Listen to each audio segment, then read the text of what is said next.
सुप्रभात सज्जन श्रोते हो. निशिते आपणा सर्वांचे सहर्ष स्वागत. आजचा निरूपणाचा विषय आहे बसवुनी पालखी हरी भारव आहे. बसवुनी पालखी साधू हरी भारव आहे. शीर्षक परत एकदा ऐका. बसवुनी पालखी साधू हरी भारव आहे.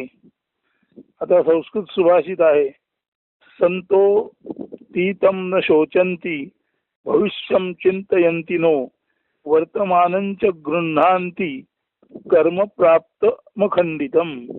संतोतीतम न शोचंती भविष्यं चिंतयन्ति नो वर्तमानंच गृह्णन्ति कर्म प्राप्तम खंडितम.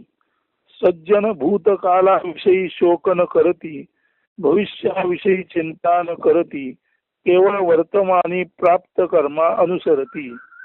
संत सज्जन लोक भूतकाळ व भूतकालीन घटना याबाबत ना हर्ष ना खेद आपल्या मनी बाळगत, तसेच भविष्याविषयी ते चिंता करीत नाहीत.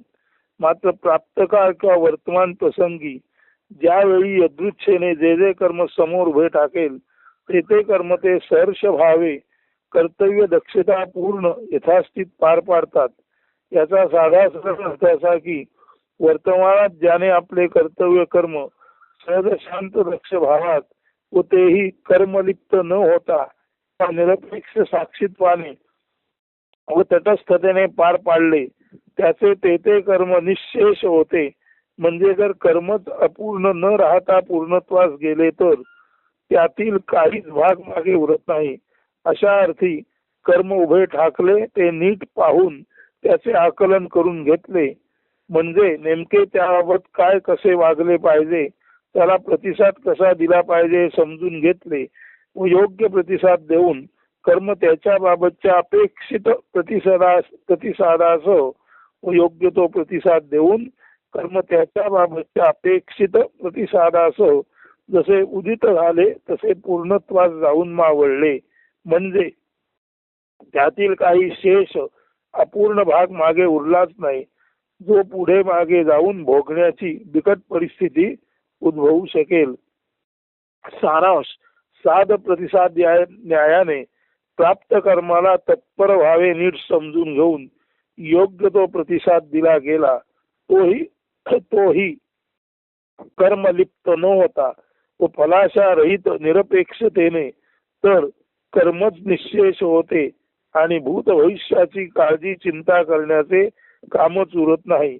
यालाच म्हणतात वर्तमानात जगणे किंवा सरिते समजीवन सरणे, ना मागे पुढे चिंता करणे, केवळ निश्चिंत निर्जरा सम धरत राहणे, पुढे पुढे जात राहणे, सहज मोक्ष सागरा मिळून सोये मोक्षानंद सागर म्हणून सोहम हौसो संगीती परमहंस रूपे ब्रह्म चैतन्यत्वे अनन्य असणे. म्हणजे सरिते समत सरत जीवन सरणे, ना मागे पुढे नाही, मागची म्हणजे भूतकाळाची नाही, पुढची म्हणजे भविष्याची चिंता करायची. केवळ जसा निर्झर निश्चिंतपणे धरत राहतो तसं पुढे पुढे जात राहायचं आणि अंती मोक्ष सागराला सहजासहजी मिळून सोहम हौसो या आत्मसंगीतात परमहंस रूपाने ब्रह्मचैतन्य म्हणून अनन्यत्वे उरणे. ब्रह्मचैतन्य म्हणून अनन्यत्वे उरणे म्हणजे अनन्यत्वे म्हणजे दुसरेपणी नाही, तर केवळ ब्रह्मचैतन्य म्हणून उरणे. म्हणून सरिते सम जीवन सरणे, ना मागे पुढे चिंता करणे, केवळ निश्चिंत निर्जरा सम धरत राहणे, पुढे पुढे जात राहणे, सहज मोक्ष सागरा मिळून सोये मोक्षानंद सागर म्हणून सोहम हौसो संगीती परमहंस रूपे ब्रह्मचैतन्यत्वे अनन्य असणे. हेच ते साधूचे साधुत्व, पुष्पाचा गंध, चैतन्याचे जागरण, ते सदा सर्वदा हर क्षण हर पल वर्तमानातच वाहतेपणी असते, मात्र केवळ असणे किंवा कैवल्य मुक्तीचा प्रवाह. अशा अर्थी पुढील काव्य पहा. बसवनी पालखी साधू हरी भारव आहे. आता याच्यात 3 कडवी आहेत. प्रथम कडवी वाचतो, अर्थ सांगतो आणि पुन्हा एकदा स्पष्टीकरण झाल्यानंतर ते म्हणून दाखवतो. गेली आची आता नको आठवण, नको गाठवण पिशाच्य रूपे, गत ते सारे मृतची होय, तेजुनी अवघे धरी श्रीहरी पाय. जे होऊन गेलं त्याची आठवण पण नको आणि त्याची गाठवण म्हणजे त्या आठवणीत मध्ये जो भाग आहे शब्द रूप विचार रूप, तो आठवण पण नको आणि त्या आठवणीतील शब्द रूप विचार रूप जो भाग आहे त्याची गाठवण म्हणजे जशी त्याची आठवण नको तशी त्याची गाठवण नको म्हणजे साठवण नको. म्हणजे भूतकाळ हा मेलेला भाग आहे त्याची आठवण पण नको आणि भूतकाळातील विचार घटना त्याची गाठवण म्हणजे साठवण नको. म्हणून गेली आची आता नको आठवण, नको गाठवण पिशाच्य रूपे. जे गेलं ते गत आहे, जे गत स्मृत आहे, जे स्मृतीमध्ये गेलेलं आहे ते वर्तमानात जर आणलं तर ते पिशाच्य रूपाने वर येतं. म्हणून जे गेलं त्याची आठवण पण नको आणि गाठवण पण नको. गेलं त्याचा विचार पण नको आणि गेलं त्याच्या विचार आणि त्यातील जे काही जो भाग आहे घटना आहे त्या घटना सुद्धा साठवून ठेवणं नको. म्हणून गतस्मृती नको, गतस्मृतीची स्मृती रूपे आठवण पण नको आणि गतस्मृती ज्याबद्दल आहे त्याबद्दलची साठवण पण नको म्हणजे आठवण नको. म्हणून गेली आची आता नको आठवण, नको गाठवण पिशाच्य रूपे, गतते सारे मृतची होय, तेजुनी अवघे धरी श्रीहरी पाय. जे गेलं ते मृत झालं, ते पिशाच्य झालं, पिशाच्याची आठवण पण नको आणि पिशाच्या संबंधी कुठलीही गाठवण म्हणजे साठवणूक पण नको. तेव्हा सर्व पिशाच्य रूप भूतकाळ टाका आणि तेजुनी अवघे धरी श्रीहरी पाय. केवळ परमेश्वराचे पाय संपादन करा. तैसी कल्पनेची नसावी ती बाधा, गुरु अनुसंधान धागा दृढ व्हावा. कल्पना म्हणजे केवळ भविष्य, अलक्षुनी त्याते गुरु चरण शरण तोची सत्शिष्य. ज्याला आपण कल्पना म्हणतो ते केवळ भविष्यामध्ये मनाने विचरण करणे आहे. म्हणजे आपली जागा सोडून काल्पनिक दृष्ट्या भविष्याचा विचार करणे यालाच कल्पनेची बाधा म्हणतात. आणि ही कल्पनेची बाधा हा कल्पनेचा रोग ज्याला होऊ द्यायचा नसेल त्याने गुरु अनुसंधान धागा दृढ धरावा. गु म्हणजे अज्ञान आणि रु म्हणजे प्रकाश. अज्ञान रूपी अज्ञान नष्ट करून प्रकाश देणारं जे ज्ञान आहे त्याला गुरुज्ञान म्हणतं. तर गुरुज्ञानाचा हा अनुसंधान धागा म्हणजे गुरुज्ञान रूपी जो धागा आहे तो चिवट धागा धरून त्या अज्ञान नष्ट करणाऱ्या गुरु उपदेशामृताने आपण त्या गुरु अनुसंधान धागाला दृढ धरून पुढे पुढे जायचं आहे. म्हणजे गुरुचा उपदेश जो अज्ञान नष्ट करणाऱ्या प्रकाशासारखा असतो, गुरुचा उपदेश जो अंधार काळोखी नष्ट करणाऱ्या प्रकाशासारखा असतो. म्हणून गुरुचा उपदेश हा भानुप्रकाश म्हणजे जसा सूर्याचा प्रकाश अंधार नष्ट करतो तसा गु म्हणजे अज्ञान रूपी अंधार, रु म्हणजे गुरुच्या ज्ञान प्रकाशामुळे नष्ट होतो. म्हणून गुरुकृपा म्हणजे गुरुचा उपदेश रूपी प्रकाश जो शिष्याचे अज्ञान नष्ट करतो. म्हणून तैसी कल्पनेची नसावी ती बाधा, गुरु अनुसंधान धागा दृढ व्हावा. जसं भूतकाळाची स्मृती नको, भूतकाळाचे पिशाच्य नको आणि केवळ श्रीहरीचे पाय धरावेत, तशीच भविष्याची कल्पना जी मुळातच अजून काही अस्तित्वात आलं नाही त्याच्याबद्दलची मांडणी आहे तर भविष्याची सुद्धा बाधा होऊ देऊ नये. आणि सदसत विवेक रूपी ज्ञान नष्ट करणाऱ्या गुरु उपदेश प्रकाशाचा जो धागा आहे तो अखंड धागा आपण त्याचे अनुसंधान म्हणजे तो जो उपदेशाचा धागा आहे त्याचे अनुसंधान तुटू देऊ नये. म्हणजे सतत गुरु उपदेश आपल्या हृदयामध्ये त्याचे जतन करावे, तेवढा जपावं आणि त्या उपदेशाप्रमाणे वर्तमानात वाहतेपणी राहावं. कल्पना म्हणजे केवळ भविष्य, अलक्षुनी त्याते गुरुचरण शरण तोची सत्शिष्य. कल्पना म्हणजे केवळ भविष्य आहे, जी घटना अजिबात अस्तित्वात आलेलीच नाही त्याच्याबद्दलच ते एक वैचारिक ज्याला म्हणतो भरारी घेणं आहे. म्हणजे भविष्यात भरारी घेणं, वर्तमानात राहून भविष्यात भरारी घेणं म्हणजे आपली जागा सोडून कुठेतरी अधांतरी फिरणं आहे.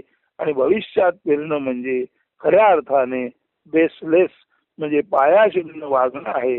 म्हणून अशा भविष्याचा विचार करू नका आणि अज्ञान नष्ट करणाऱ्या सदसत विवेक रूपी गुरु उपदेशाचं अनुसंधान सोडू देऊ नका असं इथं सांगितलेलं आहे. आणि असा जो शिष्य असतो तो अलक्षुनी त्यात गुरुचरण शरण तोची सत्शिष्य. असा जो गुरु अनुसंधान झाला तुटू देत नाही तो भविष्याकडे अलक्ष करतो. आणि गुरुचरण शरण म्हणजे ज्ञान नष्ट करणाऱ्या गुरुपदेशाकडेच जो लक्ष देऊन त्या गुरुपदेशापुढे माथा लावून त्या उपदेशाप्रमाणे जो आचरण करतो असा हा गुरुचरण शरण जो असतो तोच सत्शिष्य. वर्तमानी तैसे वर्तावे सावध सदसत विवेक न सोडी बाळा. बाळा म्हणजे इथे शिष्याला बाळा म्हटलंय. अरे बालका, वर्तमानामध्ये सुद्धा तू नेहमी सत असत विवेक निरक्षीर विवेक म्हणतात तो करावा. सत्य काय असत्य काय, दूध कोणते पाणी कोणते याचा सारासार विचार करावा. ज्याला सदसत विवेक सारासार विवेक किंवा सत्यासत्याचा विचार म्हणतात तो वर्तमानामध्ये सुद्धा म्हणजे चालू काळामध्ये तो सदसत विवेक हे बाळा तू सोडू नकोस. आणि ज्याने सदसत विवेक न सोडता ज्याचा व्यवहार असतो तो निर्मल गंगे समनित्य वाहते पणी राहे. वर्तमानात सावध राहून सदसत विवेकाद्वारे जो जीवन जगतो तो निर्मल गंगेसारखा सतत वाहणारा वर्तमानातच जगणारा असतो. आणि अशा माणसाला अशा साधूला बसवणी पालखी ऐशा साधू हरी भाव आहे. अशा साधूला पालखीत बसवून प्रत्यक्ष ती पालखी भगवंत आपल्या खांद्यावरून वाहतो. म्हणून जो वर्तमानात जगतो त्याला खरेखुरे साधुत्व प्राप्त होते. आणि अशा साधूला पालखीत बसून प्रत्यक्ष भगवंत त्याची पालखी वाहतो. इतका मोठेपणा वर्तमानात वावरणाऱ्या साधूचा सांगितलेला आहे. म्हणून हे काव्य आता परत नीट ऐका. बसवणी पालखी साधू हरी भारव आहे. गेली आची आता नको आठवण, नको आठवण पिशाच रूपे. गतदे सारे मृतची होय, त्यजुनी अवघे धरी श्रीहरी पाय. तैसी कल्पनेची नसावी ती बाधा, गुरु अनुसंधान धागा दृढ व्हावा. कल्पना म्हणजे केवळ भविष्य, अलक्षुनी त्याते गुरुचरण शरण तोची सत्शिष्य.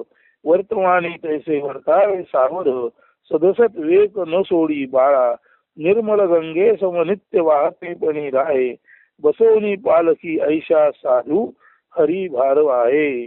सारांश वर्तमानात जो जीवन जगतो ज्याने वर्तमानाला आपले जीवन अर्पित केलेले आहे. Whosoever presents his life to the present.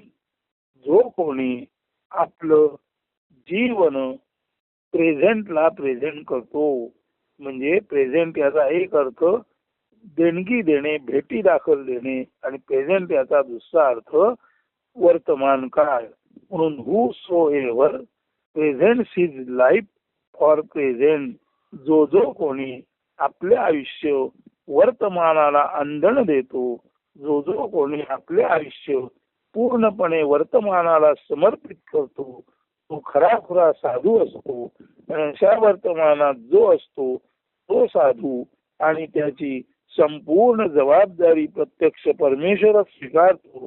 इतकेच नव्हे तर अशा साधूला पालखीत सन्मानाने बसवून प्रत्यक्ष हरी श्री हरी त्याची पालखी वाहण्याचे काम अत्यंत प्रेमाने करतो. असा या बसवणी पालखी साधू हरिभारव आहे त्या निरूपणाचा सारांश आहे. आणि सर्वांनीच पास्ट हे घोस्ट आहे. भूतकाळ म्हणजे दुसरं काही नसून भूत आहे. त्या भूताची स्मृती पण नको आणि त्याची गाठवण किंवा साठवण पण नको. भविष्य म्हणजे कल्पना आहे ज्याला प्रत्यक्षात काही आधार नाही त्याचाही विचार करू नका. आणि जो केवळ वर्तमानात सदसत विवेक आधारे सतत वाहतेपणे वाहतो तोच खराखुरा साधू त्याला पालखीत बसून प्रत्यक्ष हरी त्याचा भार आपल्या खांद्यावर वाहतो. म्हणूनच तुकाराम महाराज म्हणतात, जैसी गंगा वाहे तैसे ज्याचे मन, पाहावा भगवान साक्षात रूपे. म्हणजे गंगेसारखा नित्य निरंतर वर्तमानात खळाळत उत्साहाने जो जीवन जगतो तो खरा तर प्रत्यक्ष भगवंतच आहे.